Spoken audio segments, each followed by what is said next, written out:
天が送りし忌まわしき者ジェノバ。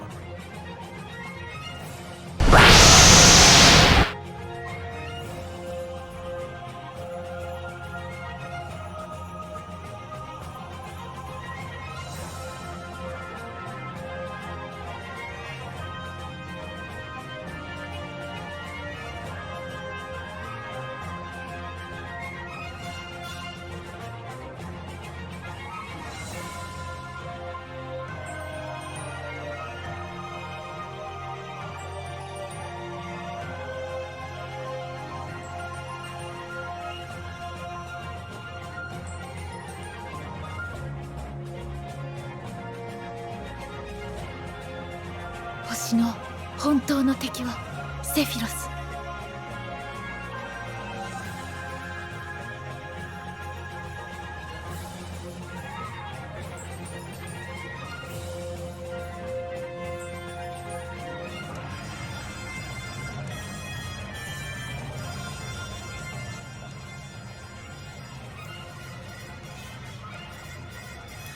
One of the most peculiar and spoken about correlations in the Final Fantasy VII franchise is the one between Sephiroth and subject Jenova. Both are well known as the primary antagonists of the compilation, and they are both well liked by the fanbase for a variety of reasons. In this video I want to give some context on what in my eyes should not even be necessary, as the compilation or even the original game has provided enough insight. The most popular topic about that for 2 decades has been the direct influence of both Sephiroth and Jenova. First, let's start with Jenova. Jenova is known as the Calamity from the Skies. It is an alien life form of unknown origin. The only thing that is known is that it came from outer space on a meteorite. But what exactly is Jenova? Jenova is highly intelligent. Its sole purpose is to follow its instinct, which is to absorb life. It spreads its cells, which have a viral effect and can harm body and soul. Then it feasts on its prey, and when it is done, it reunites to fuse the cells together again and eventually repeat that cycle. While the lifestream of Final Fantasy VII follows a cycle of rebirth, Jenova has its own cyclic method, and devouring energy is the natural enemy of a growing planet that relies on its own rebirth cycle enriching it. To help itself following its primal instinct, Jenova is armed with an arsenal of abilities. The most well-known one is the Reunion. As mentioned before, Jenova can use singular cells to infect others and feast on them. The result of the cells being in an area other than Jenova's body can vary, but it can be withstood with either genetic preparations or with a strong enough will. In that regard, Jenova is very similar to the lifestream itself. If a living body is exposed to the lifestream, but is too weak, the amalgamation of the lifestream's information and energy will eventually break the person's mind. Jenova, however, in its basic essence, spreads the cells, and because of their origin, the host is not just functioning as buffet, but will also mutate, and eventually the host will die. Jenova's Reunion core is in its head, so whenever the signal is given, the cells come back to it. Since Jenova has active control over its cells, whether they are separate or not, it cannot just call out for the cells to come back, even if they are still within another body or not. It can also command the body to commit other actions than just running towards the core. This power over the cells manifests in Jenova's second most well-known ability, shapeshifting. Jenova is the alien equivalent of a chameleon. That does not mean that a chameleon can shapeshift, but I'm pretty sure you know what I mean. It comes in disguise to lure in its prey and attack the unassuming ones. In this regard, as well as many others, Jenova is very often compared or said to have been inspired by an alien life form from a 70-page short novella called Who Goes There, which inspired 3 movie adaptations, with one of them being a prequel to a preceding one. The movies, especially the middle one, are well known as The Thing from Another World, or also just The Thing. Especially based on the visual composition, it is often compared with John Carpenter's The Thing from 1982. While I have never seen an actual confirmation from Square that The Thing at least inspired Jenova, many visual similarities and also many of its abilities are undeniable. Same goes for Chrono Trigger's Lavos, an alien life form that crash-landed on Earth during the prehistoric era, used smaller parts of itself, and absorbed the genetic information of the life on the planet. There was one of those things out there trying to imitate him, Gary.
Do you want a balloon too, Georgie?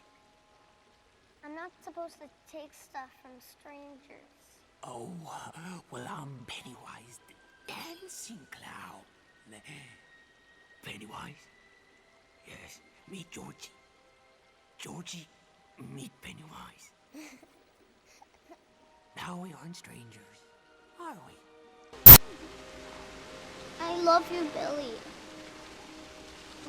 Love you too.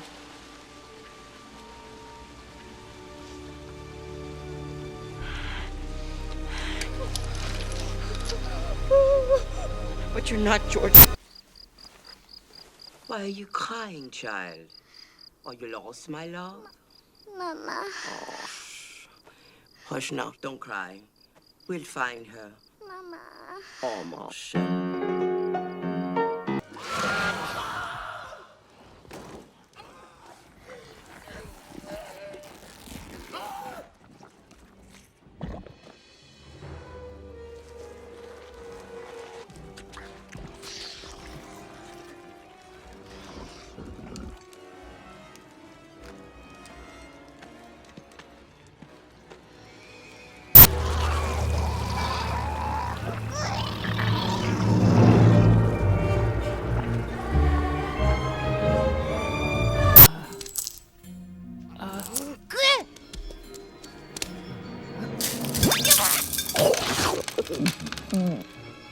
Destiny. Face me.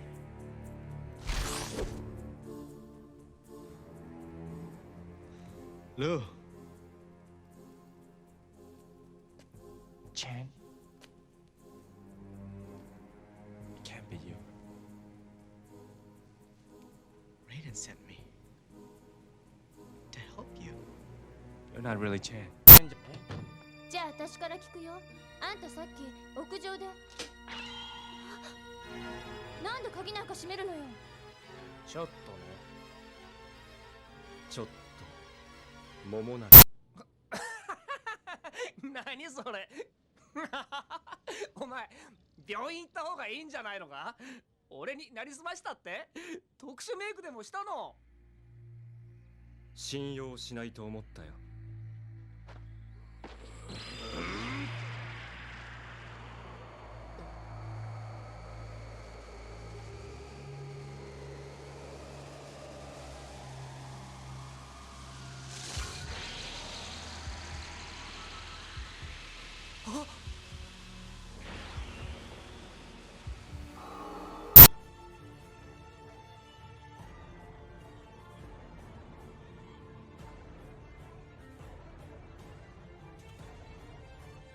Now, why exactly is Jenova so important for the story of Final Fantasy VII?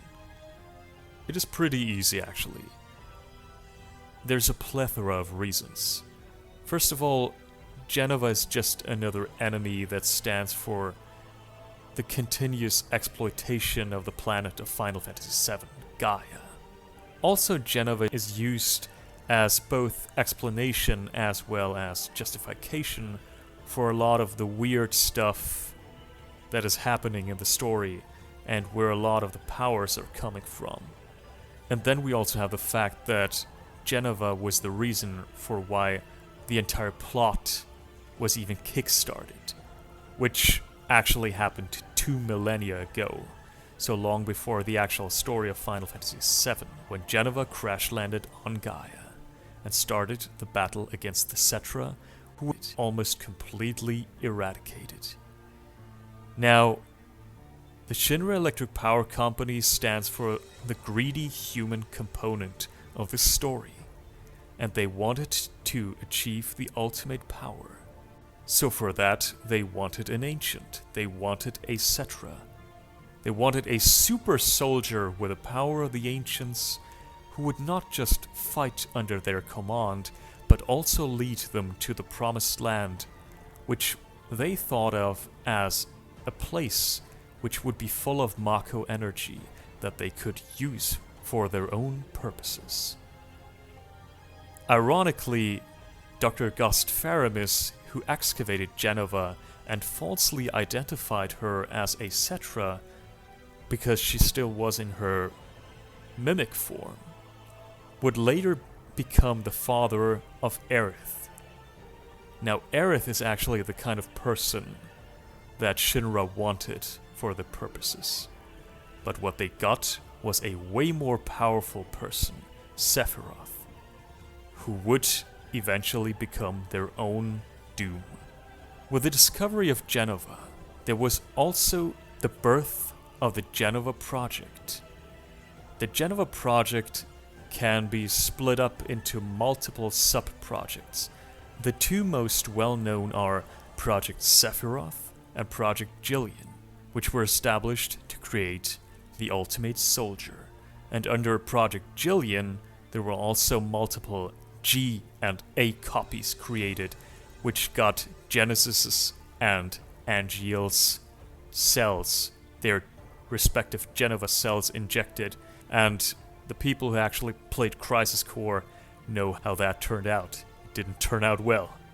The third project, C, is the Copy Project, and it was established by Hojo after Sephiroth vanished from Nibelheim. With the C project, he started copying Sephiroth by injecting Jenova S cells into multiple people. He did that because he wanted to research Jenova's reunion. And in the story of Final Fantasy VII, he eventually finds out how Jenova's reunion really works.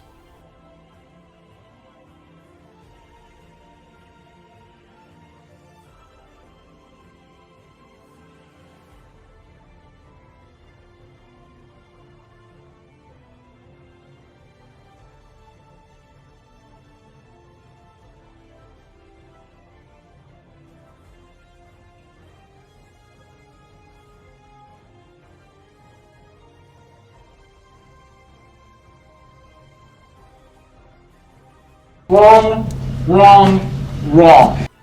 Unfortunately, stances like this one will probably always stay, no matter how many videos are made or how many more lines of text of Final Fantasy VII are released or published.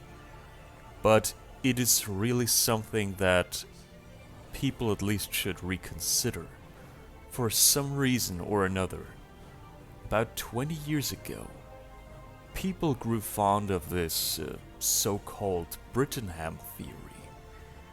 And before I delved into the depths of the internet, I did not even approach any possible side of Final Fantasy VII being about Sephiroth being controlled by Jenova.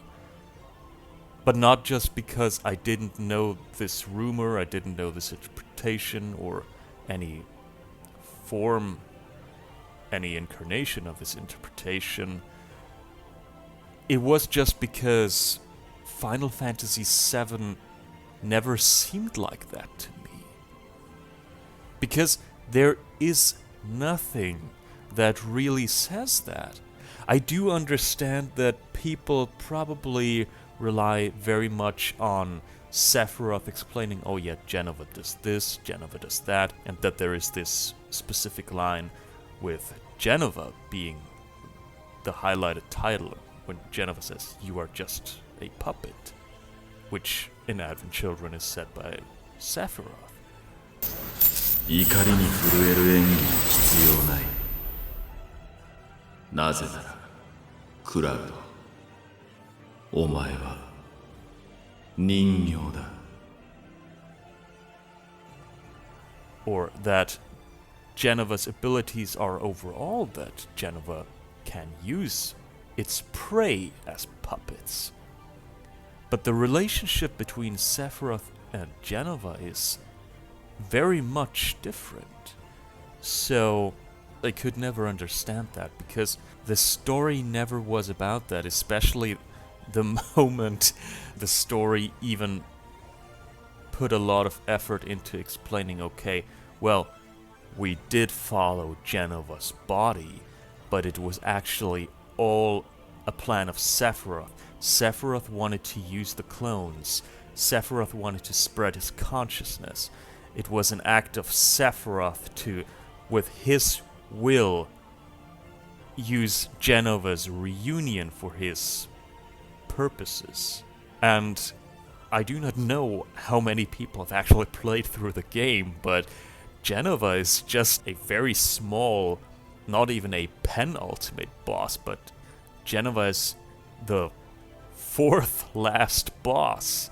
I know that back in the day, I don't know how many people think that nowadays, but back in the day, there were some people who thought, well, maybe Sephiroth was under control until Jenova was defeated, and then he overruled Jenova, or more like, he didn't really overrule her, but Jenova didn't exist at that point anymore. And when I started visiting some forums, even I, for some reason, thought that for a while, but that was only really because it at least did fit that narrative of Sephiroth in some way, shape, or form controlling Jenova. But even for that, there is really nothing that actually says that. Some people even originally thought that Rebirth Sephiroth, so Bizarro Sephiroth, had Jenova on his head. So that it stood for Jenova puppeteering Sephiroth. That Rebirth Sephiroth is just a very abstract form of Sephiroth being, well, reborn, because it is a cocoon, and the upper Sephiroth stands for Sephiroth breaking out of his larval form so he could grow into safer Sephiroth. Is a significant difference, actually, and it stands for something very much different than Sephiroth being controlled by Jenova. I do not understand how this rumor could have become so persistent, and why so many people are so adamant about it. It is like no one who claims that to be a thing has ever actually played Final Fantasy VII beyond the second, or, well, not even the second CD, but actually the first CD, because the moment you reach the second half of the second CD, it's really very obvious. They literally say it. But for some reason, those things are either forgotten, or with some excuses, always ignored. There is nothing in Final Fantasy VII saying that Jenova controls Sephiroth, because she doesn't. Jenova can be considered controlling Sephiroth, but only in a more metaphorical way. Just not like a character. More like an instinct, like we follow our hunger, or our sexual desires, or survival instincts. And Sephiroth embraces it. But he is no puppet. He was a puppet under Shinra when he was living his life following their lies and orders. I have several bits of evidence here. Let's start with the Ultimania Omega. To explain this to people, the Ultimania books are officially endorsed by Square. They contain lore info, interviews, etc. However, not every piece of synopsis and other information is to be taken 100% seriously, especially not the thoughts of the writer, because it is not like every line was fact-checked by Nojima-san, Kitase-san, and co. Gladly, there is way more evidence than just that, since the story never was about that in the first place. Still, let's take a look at this segment first.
Next, we're gonna take the main game.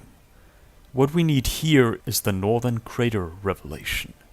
The guy we need to analyze here is Professor Hojo. With his arrival at the Knowles Pole, he finally realizes how his reunion theory actually was proven correct. He realizes that it all was plotted by Sephiroth. Occasionally, I hear from people that there is no reason to trust Hojo as he apparently is a liar or a miserable scientist. Let me tell you that this reasoning is completely arbitrary and awfully convenient as an excuse. The game never establishes Hojo as a liar. He is the prime example of what a scientist should be, because he constantly corrects his mistakes once he finds out that they were mistakes, and he comes up with proper conclusions afterwards. Also, the game makes zero effort in ever tackling that point again after that. So, there is really no reason to doubt that.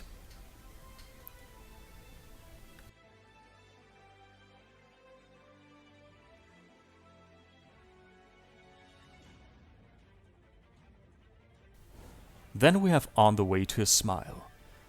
On the Way to a Smile is the prequel novella to Advent Children. It contains segments of many key characters, including Sephiroth and Aerith. It directly tells us about his thoughts, not Jenova's, his plans, not Jenova's, and it never makes any effort in making it seem like there is any involvement or benefit for Jenova. Sephiroth flat out thinks, with Mother's help, once again, I can become fully real. With Mother's help. He is considering her powers being used for his means so he can return once again. No sign of any control of Jenova. Even in Advent Children there has been a great absence of Jenova. Just like in the main game when it came to the real deal. Because it never was about it in the first place. Jenova has found its master. And it is a lot more terrifying to have a human component for Jenova's powers, because actual people are way worse with their deliberate ignoring of morals, which they very well understand. Another thing to address is Sephiroth's choice of words. Nojima-san made a great effort in expressing how Sephiroth is so different from others that not just his presence or his powers are otherworldly, but his entire speech, his entire way of speaking, is beyond normal as well. Especially as he becomes Jenova's living legacy. Some people like to point out that Sephiroth switches his first-person pronoun. First he uses ore. Eventually he goes to watashi. Watashi is very formal and only used at the beginning of a conversation or by women. In any other case, it is very unnatural. But that is the point. Sephiroth is supposed to be distant, cold, and unnatural when compared to common human interaction. Sephiroth is also very arrogant. He was a bit humble when he was a good guy, but he could very well display that he was proud of being what he considered a whiz kid. But he is so much more different, and other than Aerith, who hates being different, he loves it, as it sets him apart and beyond others.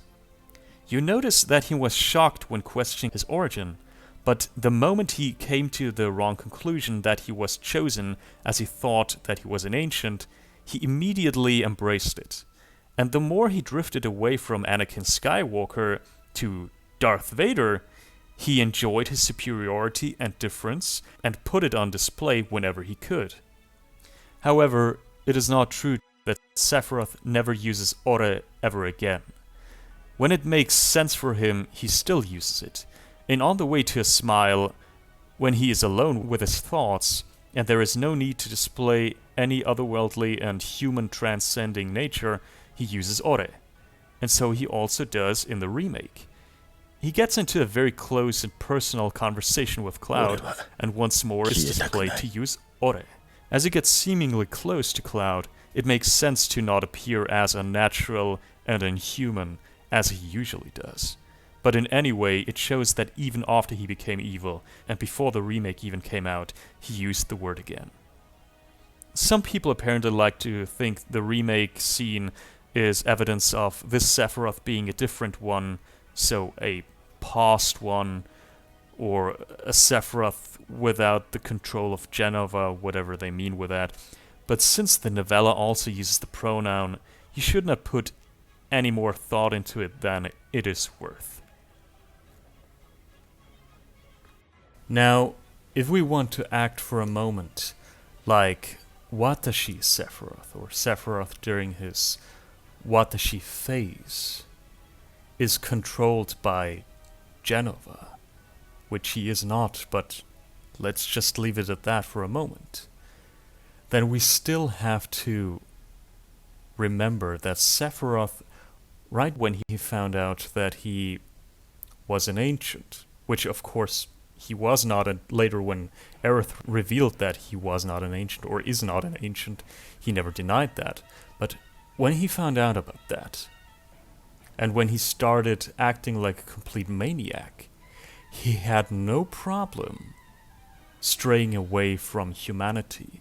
Now some people might say, well, that's because he thought that he was the chosen one. That's because he thought that humanity or mankind were traitors. But the reasons are completely irrelevant. The point is, he thought those things, he had no problem with those things, and he decided to go that path and to embrace it. Whether his origin as an ancient was actually false or not is completely irrelevant. Most of us already know that. It's very, very much and very well and very clearly said in the story that neither Jenova is an ancient nor Sephiroth is an ancient, and that what was found of Jenova was just a shapeshifted form of Jenova. But in any way, Sephiroth, even before his Watashi phase, had no problem giving mankind the middle finger. That was still while he was using ore, and that was long before the phase of when people claim that he was under Jenova's control. So Sephiroth just wants to be different. Sephiroth just wants to show all the time, well, tough luck, I'm the best. For the reunion files, Nojima-san has even stated that the way Sephiroth speaks now, or the way he let Sephiroth speak, was because Sephiroth has ascended from humanity, or has grown superior to humanity itself. So there is really no getting around that. Sephiroth does that because they always want to point out how much not like a human he is. And yes, of course it has to do with his entire being. And his entire being includes his origin of Jenova. And not just his human origin. But it doesn't necessitate any actual control of Jenova. It also doesn't really make any sense to consider Ore Sephiroth and Watashi Sephiroth to be two different beings, or one being under control of Jenova and the other not being under control of Jenova. Especially as Sephiroth, as I pointed out in On the Way to a Smile, while he uses Ore, very well makes it clear that he wants to return through the powers of Jenova, so through the reunion, regeneration, shapeshifting, etc. Now, it would not make much of sense if it wasn't the same kind of Sephiroth, and as we know, Sephiroth in Advent Children uses Watashi again. But he himself, so Ore Sephiroth, wants to return. And he is well aware of his own thoughts of using Jenova for his purpose to return. Why would Sephiroth want to return if the result would not be Sephiroth returning, but another controlled form of his, or a copy of his, depending on whoever just interprets? Because some people think, oh yeah, he's under control, and some other people think, oh yeah, he's a copy and everything. It's all just literally one Sephiroth, and it's all just one and the same man embracing his alien side and sometimes still having his not so alien side. There is really no reason to believe that he is under actual control of something. He is aware of Jenova's nature. He is fond of that. I also want to point out that if we want to get really, really technical, not once revealed in the story, that the actual Jenova really controls its prey like puppets. Yes, I know people would be referring to the Aerith water altar scene, but Sephiroth projects his will onto Jenova here. He does all those things, he controls, he calls for the clones, he can get the black materia and everything, he would be willing to manipulate Cloud and everything. But Jenova was never actually explained to control its prey. It can call out for the cells because of the reunion, so obviously there is this entire possibility that Jenova can control those that got infected by Jenova. But not once was it actually explained that this is how Jenova actually operates, that for some reason or another it would manipulate its prey into following its will. Because it is not even fitting for Jenova, it is normally only fitting for the original Jenova, that is, that it infects its prey, their body and mind, crumbles away, fades away, their energy gets absorbed, and then it calls out for the cells again to reunite. So there is never any form of actual control displayed or explained, because it's not really necessary. And for everything that we see of any possible control in the present of Final Fantasy VII and in the future of Final Fantasy VII, it is all about Sephiroth or anything that has to do with Sephiroth. Sephiroth was shown to operate this way whenever the Jenova cells are involved. But for Jenova itself, it was never really said. Now, with this I do not want to say that Jenova cannot do that, or Jenova would not do that, but since Jenova is basically just like an animal, and there is not really a person of Jenova, there is no necessity, and it's definitely not explained like that. For Sephiroth it makes sense. Another thing that people apparently think the reason for why Sephiroth isn't the actual controller but Jenova is the fact that Sephiroth's plan is resembling whatever Jenova does in its nature a lot. Well, of course, that doesn't mean that Jenova is the actual controller. Sephiroth wants to put emphasis on being superior to others. If he sees that with the tools and the ways that are being laid out for him that he can become stronger, then why should he not use it? And it is thematically fitting to not just Jenova and Sephiroth, it fits the entire story of Final Fantasy VII overall. It's not just Jenova that sucks the planet dry. It's not just Sephiroth that sucks the planet dry. It's the entire story of Final Fantasy VII. Final Fantasy VII's story revolves around the planet dying. In more than just one way. The planet is being exploited. Jenova is a planet killer. Sephiroth wants to absorb the planet's power. The Shinra Electric Power Company sucks the planet dry. Using materia actually wastes away on the planet's energy. It is all about absorbing planetary energy.